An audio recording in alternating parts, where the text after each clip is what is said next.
kowe saat dadimu para Pandhawa kabeh wis dadi kene endi para kawulamu sing jae gandrung marang kautamane endi sing jae tresna marang kautamane para Pandhawa saiki wis ora ana Untadewa negara Indraprastha sak jajane wis dadi duwe Duryudana. Aku sing menang lepak bun-bunane wong sak Amarta. Cuk.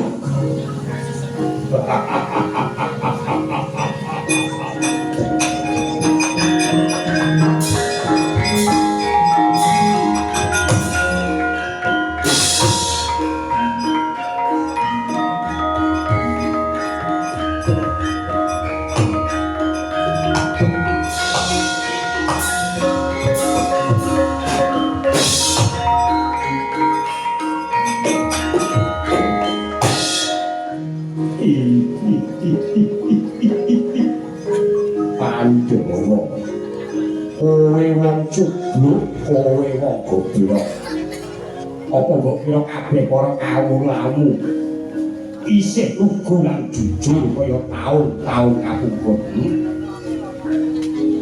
kabeh wis padha elek kabeh wis padha pinter jaman biyen jimatku Kalimosada kuwi mandine amarga kawulamu sing padha tedas diapusi. Saiki pituturmu kuwi apa? Piwulan suci kuwi apa? Ora luwih saka dongeng sing wis dipaedo jalaran mung isi iki kudu ngaya-ngaya.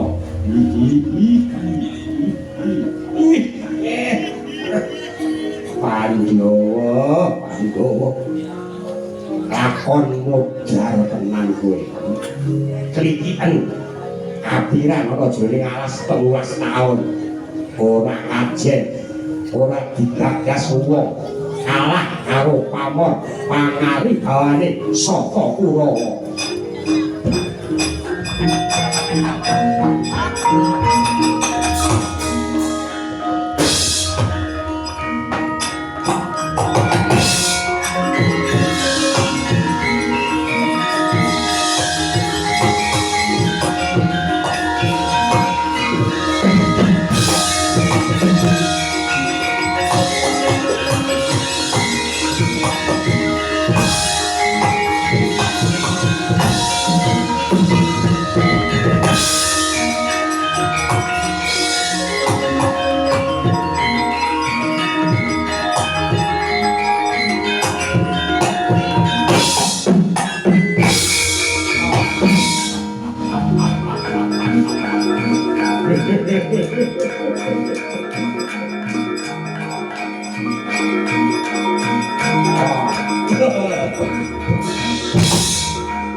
prasasat badal arsa ning yuang aku mulane Prabu wong urip sapa songawulen Prabu kudu ikhlas lair batin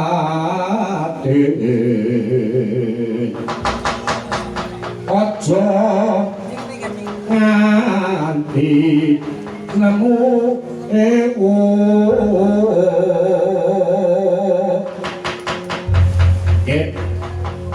anggen susarmu sing teko oleh kematian Wirata kene padha becik susarmu paman wilujeng sowan kula bekti kula atur paman kencaka rupa lho susarmu ndak tampa piye pawatane anggo ndak kongkon minangka sambung lidah matur marang sinuwun Ngastina Prabu Duryudana apa Ratu Ngastina gelem ngrajawi sarta bandani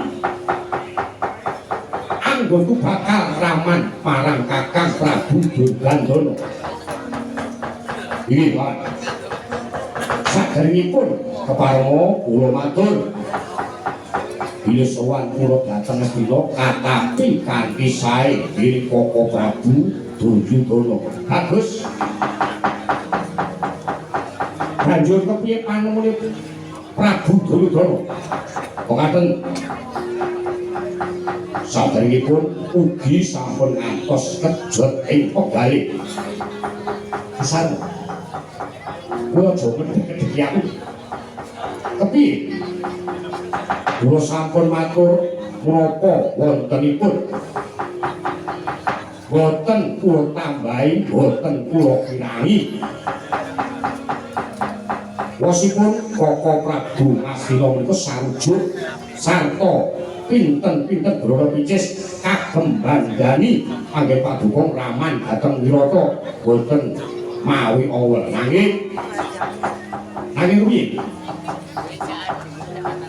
pamundhutipun Koko Prabu ing Ngastina sakmangsa kraman menika dumados lan panjenengan paman sembada madhep dados nata wonten pamundhutipun Koko Prabu tigang perkawis dhateng paman Kicaka pamundhute apa pamundhute apa jare ngarep mau kandha yen ora awel Kami paman. Jaman sakmenika niku sampun boten wonten barang sing gratis. Sedaya kedah mawi dipukon wonten reginipun. Yuk. Coba aku tak kepengin krungu apa pamundhute Prabu Duryudana.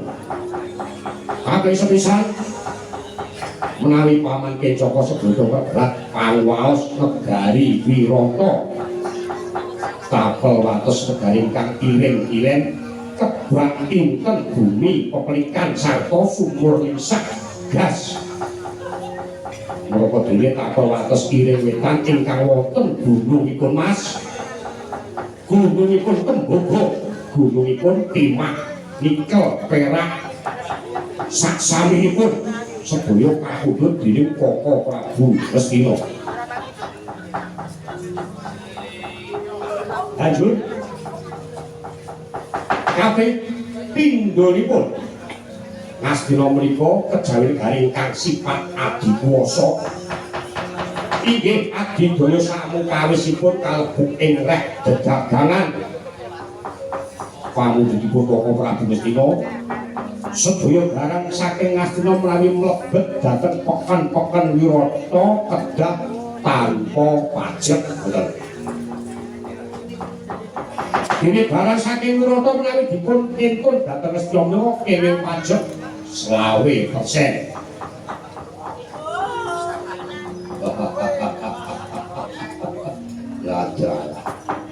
Kakang gegayuanmu kok regane larang tenan to. Aja ngono. Cakepmu. Aku tak kudu dhisik tuture Susarmo. Ini kaping 3 yo. Kaping 3-pun sedaya pambiyantunipun Koko Prabu Ngastina menika sipatipun utang. Kamangka tiyang utang paripotang menawi saya dawuh wekdalipun saya susut ajinipun duit kados wekdal samenika nilai rupiah menika sampun boten wonten ajinipun menawi dipun sandhingaken kalih mata uang bulan. Lha saben taun nggih panjenengan paman kula sampun madhep rata ing wirata kedah pasok anakan kalih dosa keset. Syukur langsung dateng Ngastina Baka Sekedhik. Ing dados borek utawi jaminanipun menika pikukuh negari Wirata. Menawi kabukten salebeting sedasa taun negari Wirata boten saged asok dhateng Ngastina. Sakukumipun menawi Koko Prabu Ngastina utusan jungkeng kawibawan paduka. Dipun lintoni Ratu Enggal ingkang dinten-dinten saged manut miturut dhateng sak pamungguhipun negari Ngastina. Kadyatri sang kapilangu rinangku tinambet gempit tusang retnani bawono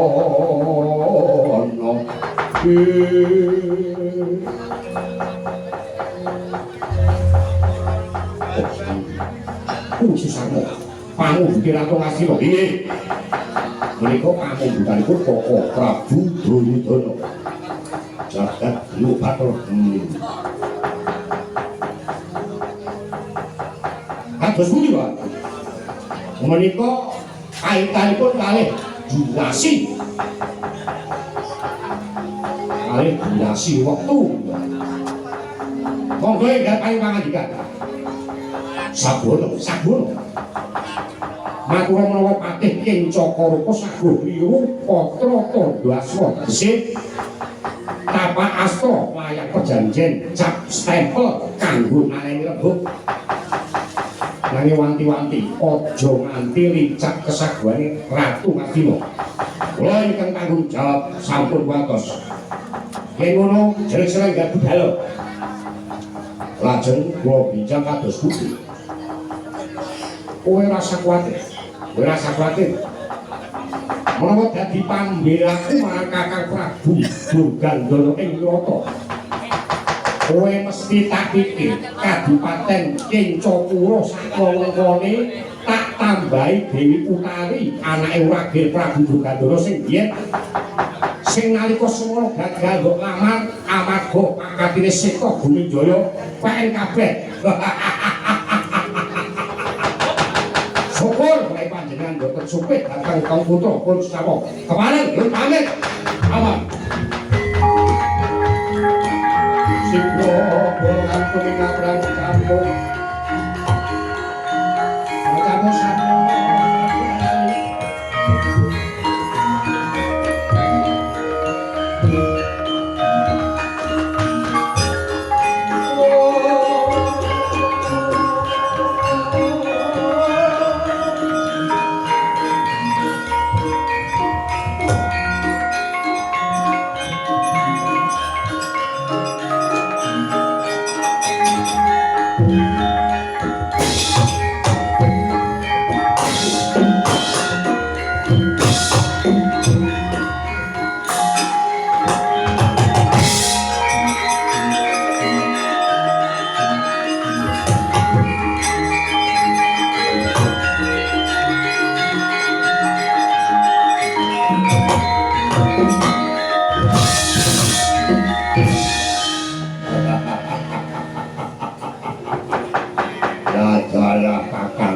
Joko tembungmu sak limah mau apa wis nganggo penggalih kanthi termati kepira Joko sajane kok bekah beku ucapmu sak kebun mau dadekake uripe wong sak negara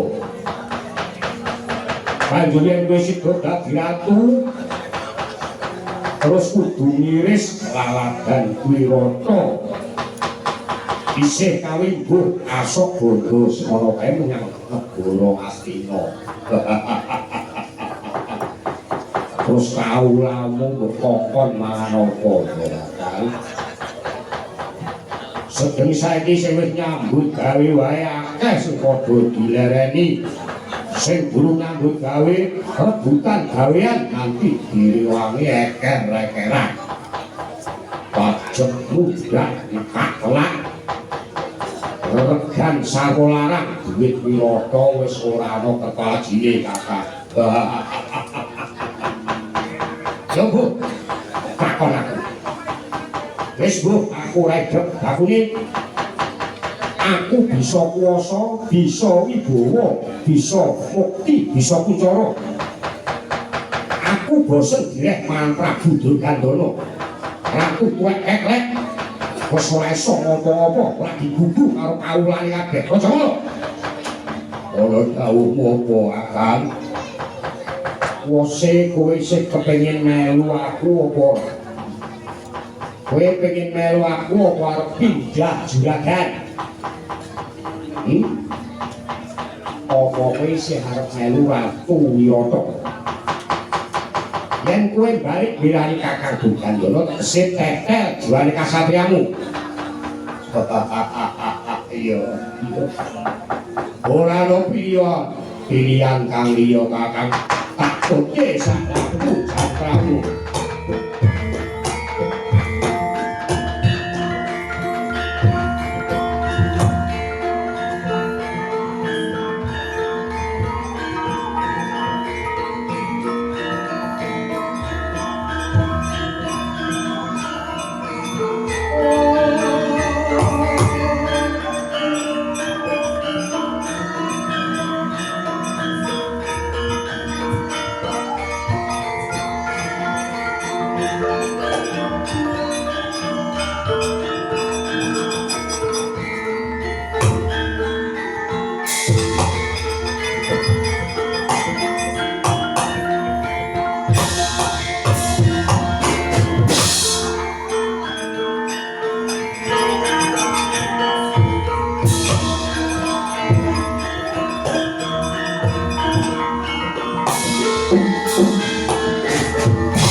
minangka panen wangi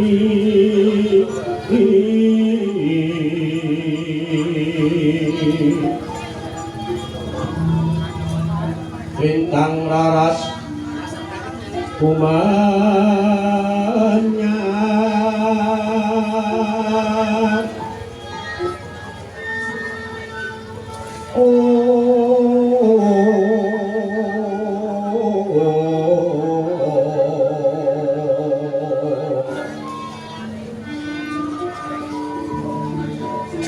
Jaladara diparingsit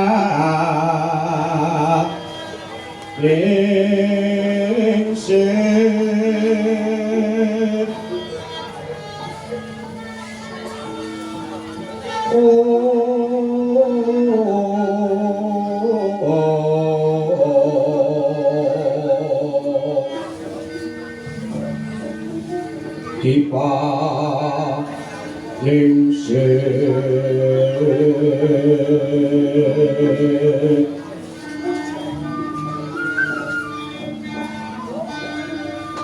katrangan pancating kilat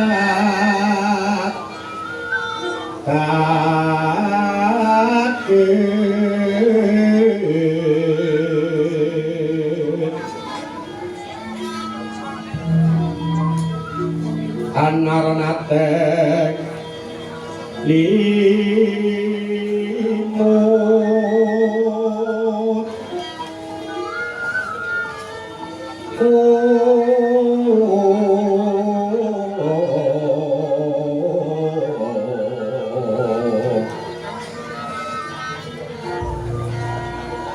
liris andulur lan imut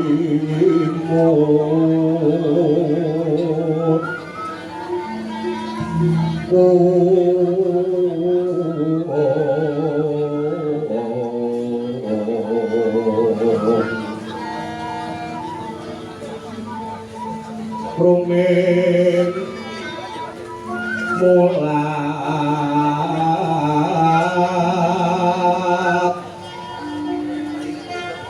rumeng mulat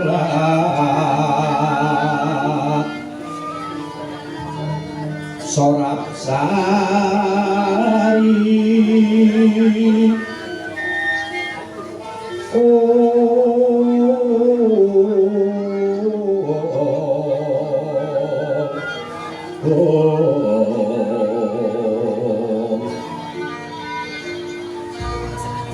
rumeng mulat sorap sari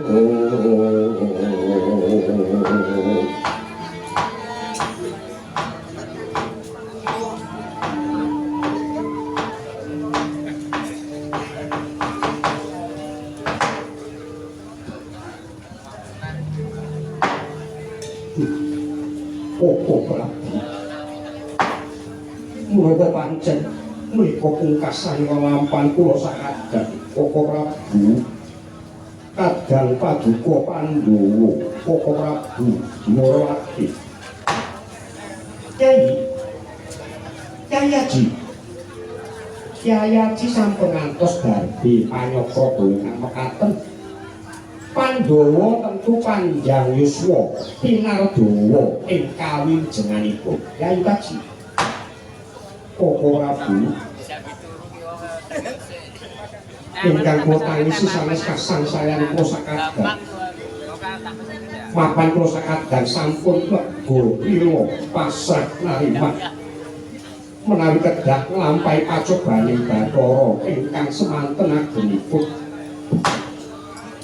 nanging Koko Prabu anggenipun para Pandhawa saged tempuh ing kacintragan inggih awit Prabu bebrayanaken paring pakulaban anggemi kawutaman sakebeting bingah lan sukses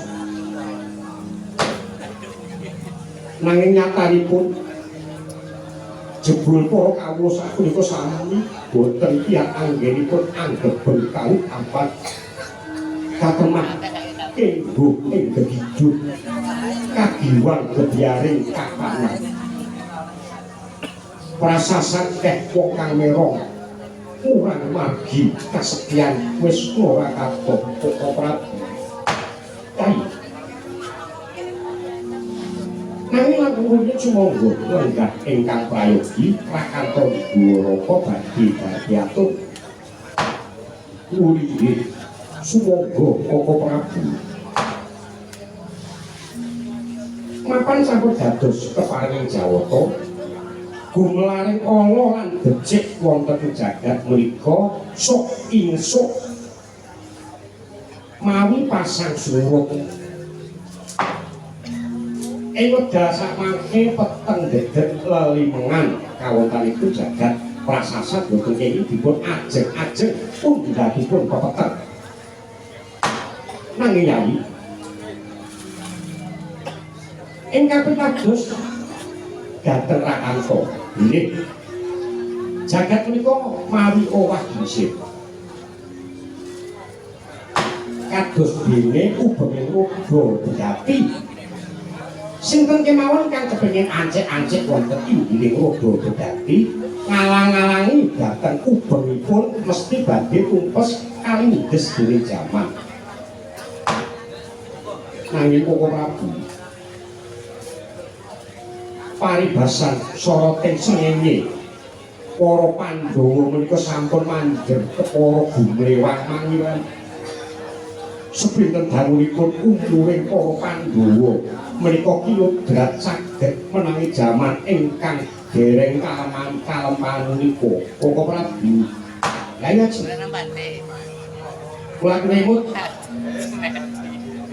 ujaripun para pujangga jaman bubrah menika kalampah menawi tiyang ingkang gagah lersing manah amung tansah besar pasrah tur mukrah semanten ugi jaman haru-hara punika dumadi menawi tiyang ingkang dadi watak angkara tur murka namung tansah dipun uja inggih haru-hara kok inggih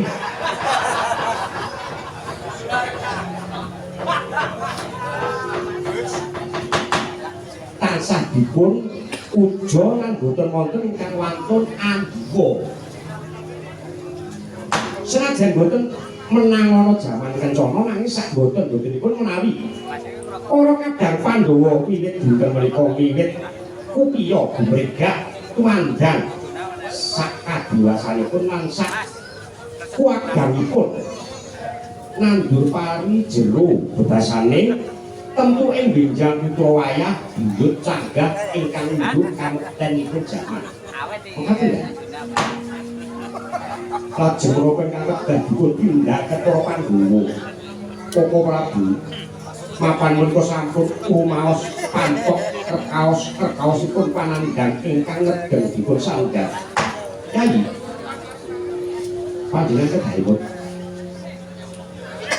bilih anggenipun Pandhawa dipun bucal wonten ing wana menika wonten watesipun wonten wekdalipun inggih menika kalih welas warsa dening sawarsa para Pandhawa menika kedah sesingitan sampun ngantos kagenangan dening Sata Kuwawa sakadang serayanipun kedah sesingitan inggih kamangka bibas sawarsa sesingitan menika para Pandhawa kedah nyangkul jejibahan mamrih pundhating panarungku negari Indraprastha sakothaipun kedah dipun mardikakaken saking panguwasipun para Sata Kurawa.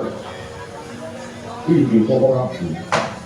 Bilih kenging pinembak sarana laris syukur menawi Yai Duryudana menika wonten pulunge penggalih mangsulaken hakipun para Pandhawa. Dene menawi boten wong menawi kedah pinebat kanthi pangetoking Durya Sarusa. Nggih para Prabu. Yuniku pamrayogipun saking Koko Prabu Dwarawati. Yai sumangga ing dinten samangke panjenengan sakadang kula aturi sampundha nandur lelabuhan wonten ing bebrayan ageng. Mapan wajibipun para priyagung punika. Anggenipun ajur ajen manunggal kaliyan para kawula. Boten namung nalika betahaken panengkulipun para kawula tasih. Nanging ing sadaya wekdal para priyagung kedah tansah ambuka diri mirengaken pisambating para kawula supados panunggaling kawula lan Gusti menika saged mujudaken karahajaning praja. Yai Prabu, ing mangke panjenengan kula suwun mirsani kawontenan negari Wirata. Bangsa ageng negari sepuh ratunipun pepinden kita sedaya Prabu Sri Baginda Maskapati ingkang kacariyos ing ajeng. Agengipun badhe dipun jongkeng kaliyan kadangipun Anen sartanipun Narendra Triharta Prabu Susarwa ingkang seputun kaliyan Yai Duryudana sakurawanipun ing Astina. Menawi mekaten negari Wirata menika prasasat ancek-ancek ujug ing ri Koko Prabu.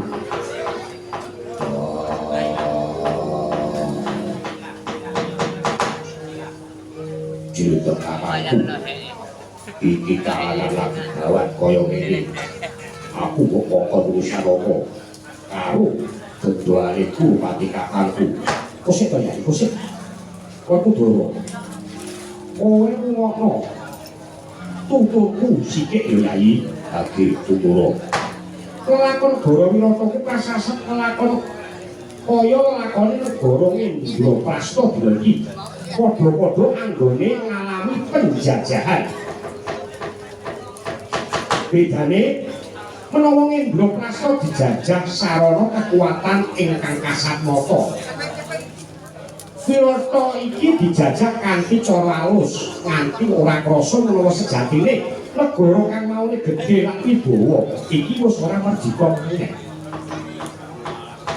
Tembung kamardikan wis dadi samar lan semu. Mung kanggo abang-abang lambi pengetan 1 taun. Dibacutke bujana pesta jejogetan para sentana lan ayaka kamangka ing kanyatan uripe para kawula bareng anggone keserakat nganti sing padha ora kuat kaplalah nglakoni pakadine Dursila. Mula ing dina iki sadurunge para Pandhawa bali ngambak Indraprastha ditata luwih dhisik kakanan batine sarana melu dari rerunting Negara Wirata. Banjur kepiye? Akalmu perkarane Negara Wirata ingkang kaping pisan mapane ana ing pasar. Perkara ingkang sepisan mapan ana ing pasar. Kahanane pasar saiki wis ora bares. Sabab tatanane pasar wis digubrak dhewe padha duwe kekuatan gedhe kanggo ngejeki pasar lawan barang-barang weton jaban rakah ingkang akeh cacahe luwih murah regane. Para kadang among tani lan para among grami ing Negara Wirata bisa panen, bisa gawe nanging ora bisa adol dagangane. Kawimbuh akeh wong Wirata ingkang banjur padha jagake wulu pametu kanthi nyalahi pepakeming utang palipotang lan uga kagiwang dhuwit gampang sarana kasukan bebotohan. Sopo ingkang wajib benakake ora ana liya ya kakangmu Yai Aji. dadi lurah pasar ngiras pantes duwe kawruh bab bobotohan kanggo nuduhake tulodo ingkang bener becik tumrap kawula Wirata. Yayi paduka sesilih tondo bija kangka nulinggih Koko Prabu kula pun tondo bija kangka inggih sabanjure kaping 7 perkarane negara Wirata mapan ana ing pawon Prabu Maswati pradak begine pradak begine dan dikaso becakake kahanane para kawula lumantar nembong boga ingkang pangajape bisa ngundhakake kesarasan lan kapinterane becak. Nanging kasarya Prabu Maswati kuwi kanyatan durung tumata sebab apa? Sebab kajaba saka rumakuning rancangan mau ingkang tansah direregoni wong-wong sing niat guru badine dhewe. Pangawian ing reh panganan ingkang gedhe upangate dhuwur kandhutane ingkang becik daya perbawane isih kurang banget.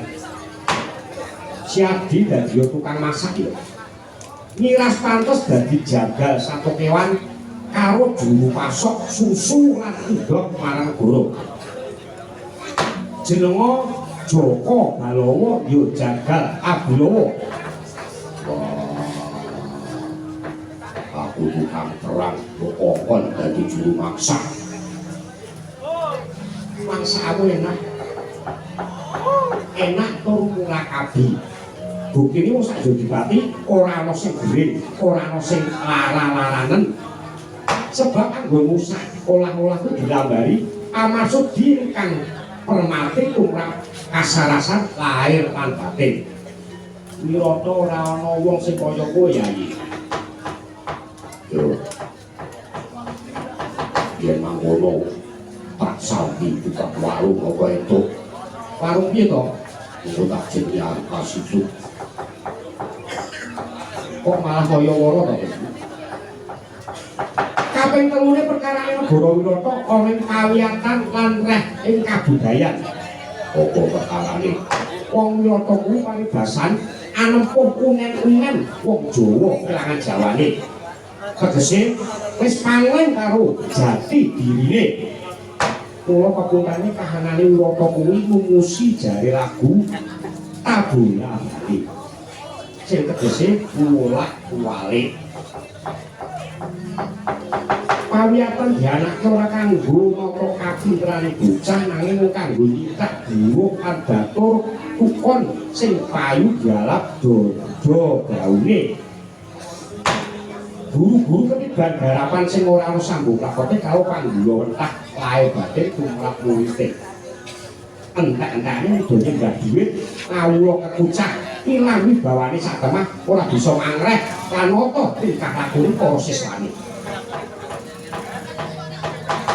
Budaya disingkur isine upama isih katut kanggo ing pasamuan mungkin ayo patut-patut tontonan sing ora ana maknane kamangka kabudayan kuwi dadi pepucuking pawiyatan ora sifat cekulik kaya mangkono yo mung jlaprok sing bisa rampungi bagus Yayi kae wong Jawa dikangelan manjina dadi guru beksan karawitan lan olah kabudayan jenenga Kandi Perhatnala Yayi nggih wis bapen dawuh Koko Prabu dene perkara kang kaping 4 lan kaping 5 negara Wirata kuwi akeh kawulane ingkang ora padha di kasarasan mangan ora dijogo urip ora ditata kok asane akeh leloro ingkang aneh-anehi. Diri kaping 5 karesikan papan pomaan lan papan umum ora pati didadekke. Sampah pati dingkrak. Ora ana sing gelem ngolah. Nek kula lan sadewa kowe dadi juru tangga lan juru taman jenenga Tripala lan Dama Granti Yayi. Wis kakung dawuh Koko Prabu. Wis kakung dawuh Koko Prabu. Dene Yayi Drupadi kepareng manjing suwita dhateng kaputren Nirata sebab ing mriku punjering perkawis ingkang dados reretuning negara. Prabu Durgandana karigetan déning solahipun ing Cakarupa sakadang sarta juga menggalih putra-putranipun ingkang namung gesang jibur adus kamukten tanpa gagas kasangsayan kawuh prasasat merang tangan landesan bekul anggenipun badhe wingkas memalangi negari kepalang garwa Dewi Suteksnawati ingkang tansah ngeman lan muja dhateng para rai keparenga mawi asma Niken Salibri Kyai Ratu muni inggih wis paten dawuh Koko Prabu Kyai wiwit dinten menika sampun bunggat etang kalih welas warsa kantun sakwarsa malih Pandhawa anggenipun nglampahi tarak brata kula namung saged jangkung awak-awati saking katebian sarta tansah asesanti jaya-jaya wijayanti sedya bayu mandya rahayu sapa kang dipiyala ing kono wahyune bakal sirna kadangmu padha waranden becik besok amendemo ing baris kang kandhetna ayo sronto wong ing Dwaraka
Asri dinone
katon angen danu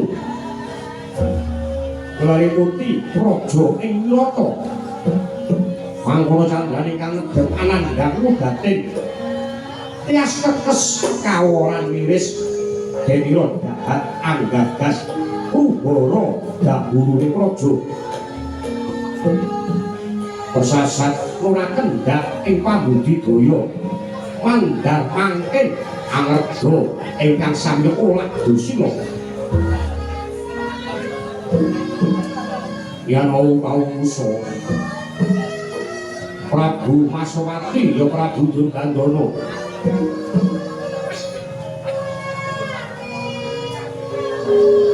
saking jibet kuteking balik kongsi yen enjang datang keparendahan saking sakula yen dalu boten kersa Endra nadyan satripat pramila minggu wingit semening praja kapragawan rengung sanapa denira nampi sedahan aturan angedali jago kasepuan salebeting ada dadu jago ingkang maramak karantaming rai kae patih Kencaka paribasan maju ewuh mundur isin neka-neka kangge penggalih sakemah angkara dantaning panyakra gawa supe marang prapara ingkang baku lan panangising para kawula ingkang saya kongas kacindragane wau persasat angrantu sileming palwa patra tingguling sira kersa kadadak bareng ingkang sami sumewa ngepyur yasing sang mata Wirata Prabu Durgandana sigra tegak saking gampar kencana kene nggih anakku Seta kowe wis antuk gawe anakku Seta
Puswito Arun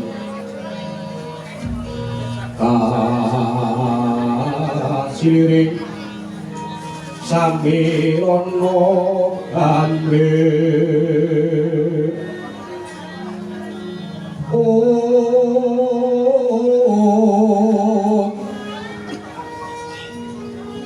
Sekar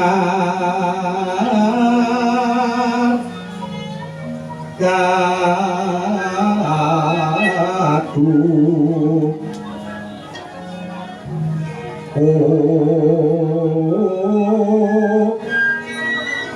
Ngas Gandanyo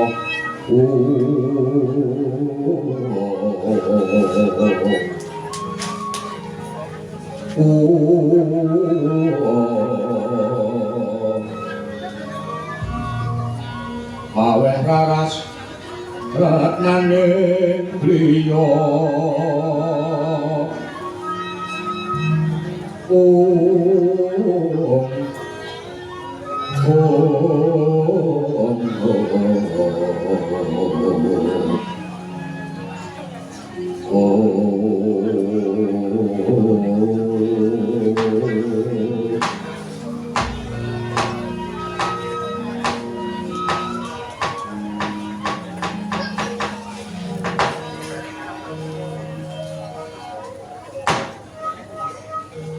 Jagat Dewa Bathara.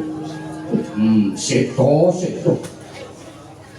anakku nggih Wirata ora sida bejat, Wirata ora sida wirang, bocah bagus padha becik pratamu nggih Seto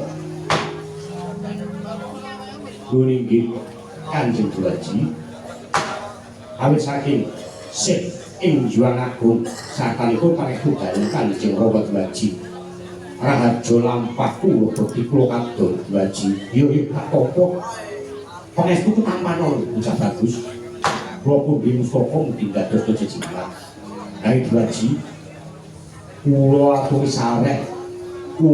sareh saking saketawis iya anakku Seto iki saka kadang rasaku rasa ngatiku kepengin tinggal sumurup marang jago kasepuhan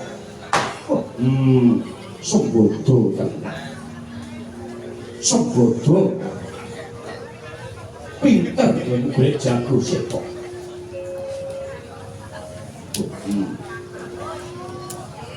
bocah bagus Seto kowe kok malah keneng lha iki kepiye to? Kowe apal notasi ora Seto? Ini ora apal baliyo wae. Nuwun sewu Kanjeng Dulaji. Kula atur ingkang sareh rumiyin. Iya. Kepriye Seto? Dulaji.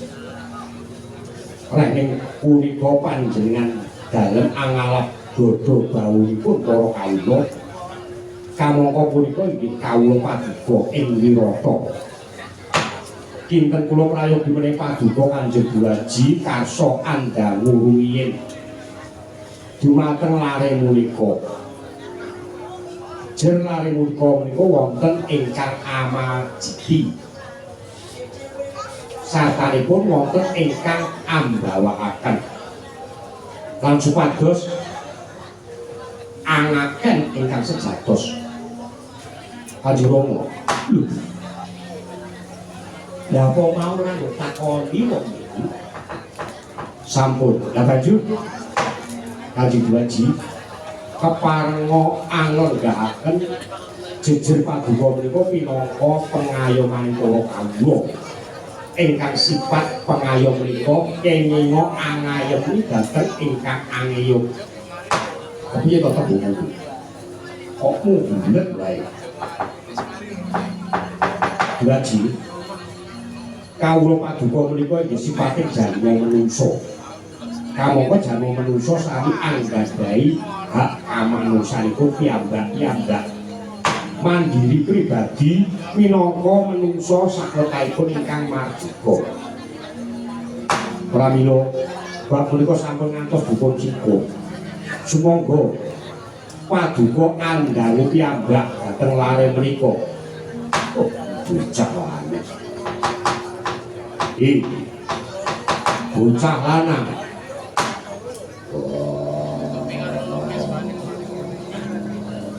Lho, kok gel? Kaya macan lho. Kowe kaget. Lho, ora basa. Ora basa kok marang panjenengan ingsun. Seto. Seto. Iki sing mbok gawa iki wong apa? Kanjeng Dulaji. Ing sakawit kula sampun ngatur. Panjenengan dalem badhe mundhut damelipun kawula ing Wirata. Prayogi kersa tepang lan srawuh dhateng kawula Wirata. Punika bebles dumugi kapribadinipun. Boten namung betahaken tenaganipun kemawon. Kowe gulane bapakmu ngono kok piye? Dulaji babar bisa boten. Nanging kasunyatanipun inggih wonten kawula Wirata ingkang mekaten menika. Ingkang boten tepung ing Sugasita kirang leh ing tata krama. Punika ugi kedah paduka ayomi Kanjeng Rama. Yuk. Seto bener atau bener? Kowe bocah lanang. Kowe wong apa? Aku wong tenan. Ya jujur aku. Jebul ora bisa kok jalma ingkang samestine. Yen kowe ora bisa takon. Tak urui kudune kowe takon jenengku sapa? Dudu aku iki wong apa? Ojo iki. Kowe sapa? Aranku Jagat Balowo. Ya Jagat Abilowo. Bilowo. Ya Jagat Abilowo. Tegese kowe tukang gedhek aja kaya. Yo dasar kepara nyata. Kowe Maswapati. Lho. Kok nangis bocah iki sik kok. Sing kok gawa iki apa wong gemblung. Yo. Diwaji. Nyadong dawuh. Nyadong buka. Saking sakateng tiyang Wirata namung punika ingkang saged minangkani pamundhutanipun paduka dados jago kasepuhan lumawan paman Rajamala. Yuk.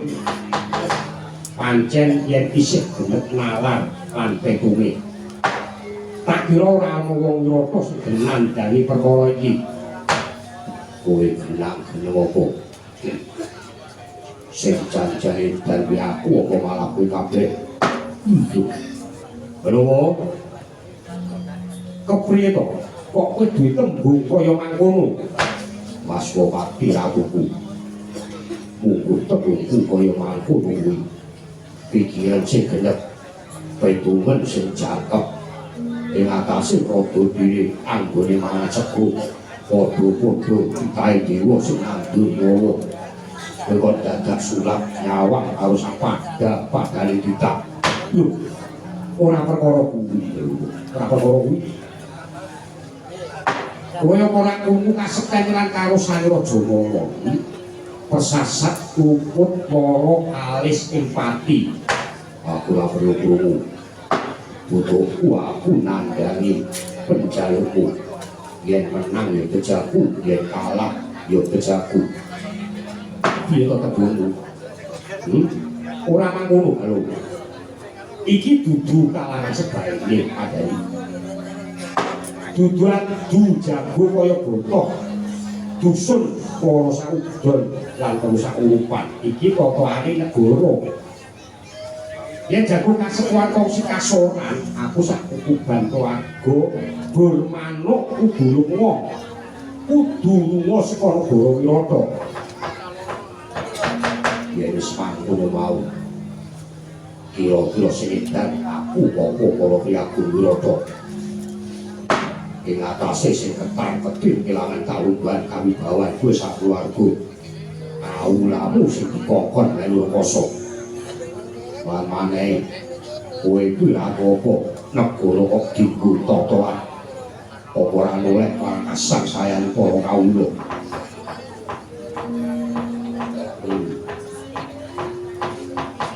jebul malah bener malah bocah iki nanging lho iki sabdo pandhita ratu ora kena wola-wali saeba wirang panjenengan Sadyawa kula banjur mundur saka sedahan Adu Jago saka kapatihan ing Cakapura Wasawati Ratu Gustiku sing gedhe pangaturamu kudune ratu yen wis kenggono menawa tembu sabdo Brahmana Raja ngati-ati yo sing ucap ngarak-arao yen ndika wah sebab tebu ratu saking padha karo tibane hukum kliru tebu bisa jalani pati miturut sak negara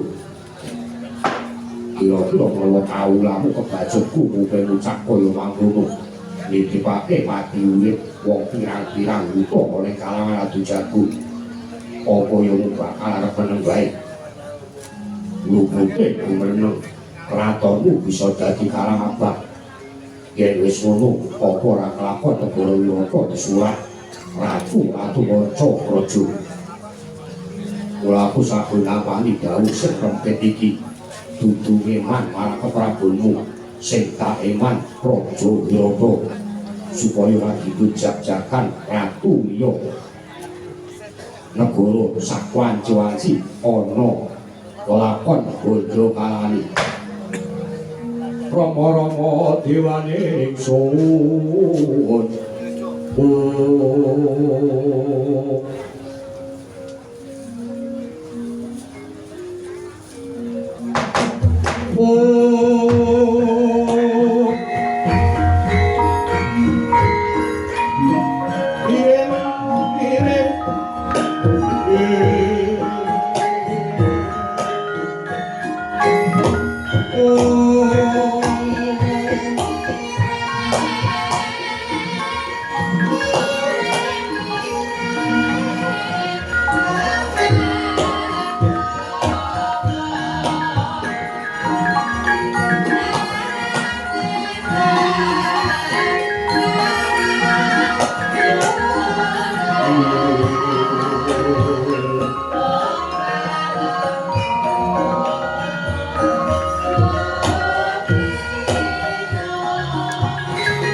durung nganti lakon kowe maju dadi jago kasepuhan aku wis kebotangan nyawa kebotangan rasa lan uga kebotangan budi sing sak gunung-gunung gedhe marang kowe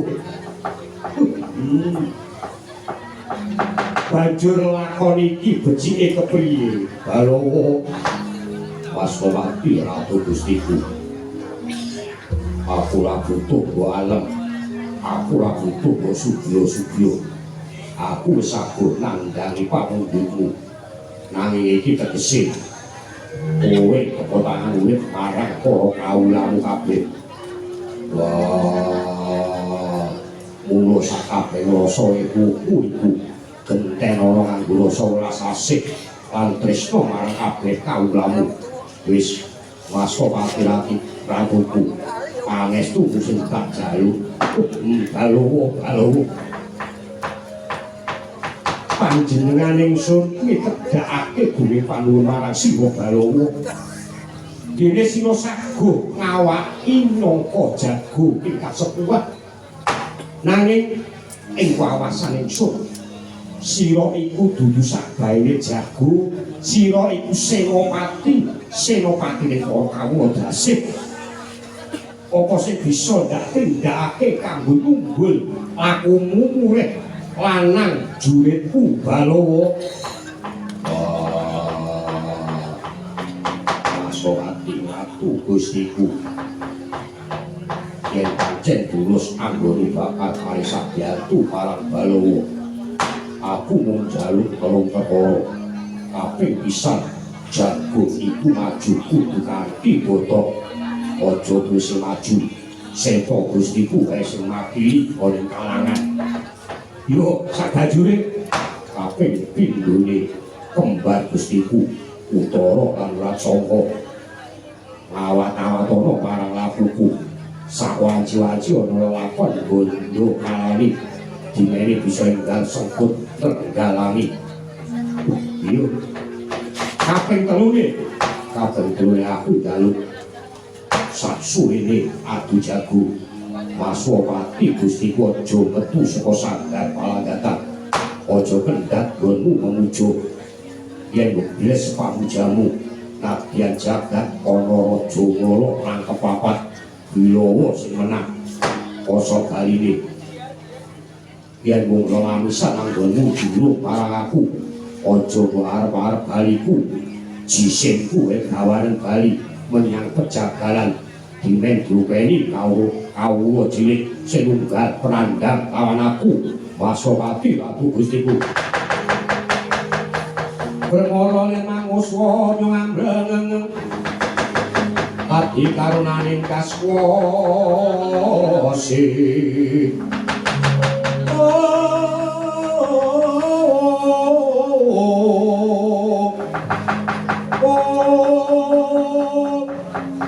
sang bondo pasran mojo lengleng alu angulati soyo mangrang sang wayah ungyus kang amurwa waryanto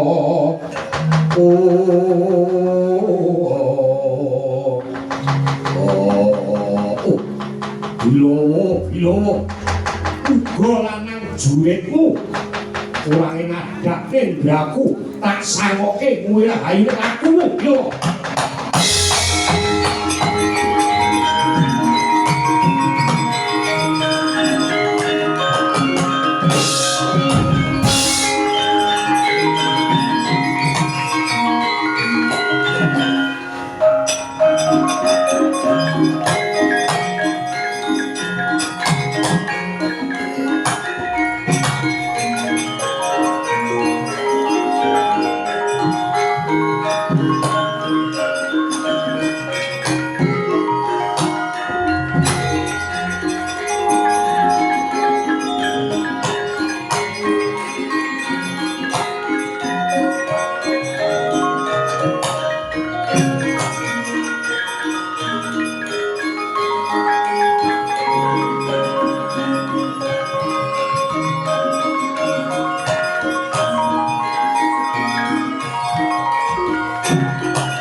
Bebasan Bathok Bolung Simadu bocah iki jebul ora sak baene wong cilik tembunge sak klimak rong klimak senadyan pedes dirungokke nanging akeh benere lho iki Kanjeng Haji ingkang kita para kawula ing Wirata iki boten ulang kaya mangkono. Pinggir sini orang itu menggunakan juga lagi jadian apa-apa terus boros gitu kudu diukai anggone manembang para Gusti andali nom-noman dijogo, bocah-bocah dijogo. Lah kowe minangka dadi rangka dalem, dadi patih. Kudune kowe bisa jaga katentremane Praja Wirata. Saiki ngerti ra? Tlatah Wirata kuwi adi kritis.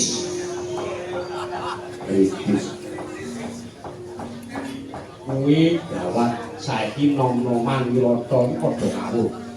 Kowe ngerti to sing jenenge klithik kae, iki. Kowe kudu dijogo, aja nganti kedadian kaya mangkono meneh. Iki tanggung jawabmu, Patih. Pinggih silu. Aja wing nampa gaji ora sebodo karo gajimu gedhe. Yen kira-kira kowe ora saguh, kowe lereno dadi patih. Akeh sing bakal ndene dadi patih. Seto, boten jauh. Ora gagi. Aja nganti kekilapan Raden ana sak pandhe Pak Jalu iki dawa. Jalaran pangrasan ingsun iki sakujine jalan luwih kena kanggo penggauban wong sak praja. Lan uga bubarna ingkang padha anggatoseba ingsun bakal pundhut kedaton. Seto. Ono sabdari Sananta Prabu Maswati Prabu Dugandana.